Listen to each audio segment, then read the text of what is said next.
Mga customer ng Meralco, tutol sa ipinataw na lifeline rate at senior citizen subsidy. Maabante sa balita, Abante reporter John Riz Calata. Riz. Pinutakti ng reklamo online ng Meralco nitong mga nakalipas na araw bunsod ng mataas na bill at pagpataw ng lifeline rate at senior citizen subsidy sa mga consumer.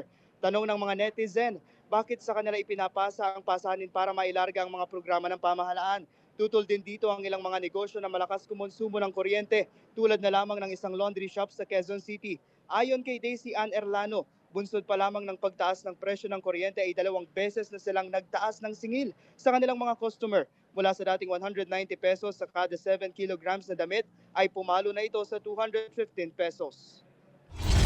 Po, parang hindi naman patas kasi kunwari kami, mas mataas yung presyo ko kung doon sa ililibre. Parang kami na yung magbabayad ng kuryente nila na hindi naman namin kinonsumo. Kinonsumo nila, kami yung magbabayad. Na maging patas naman po kayo kahit sa aming mga negosyante, sa mga negosyante tapos sa mga mahihirap. Hindi rin pabor sa ganitong klase ng programa ang isang consumer na umaabot sa halos 4,000 ang bill kada buwan.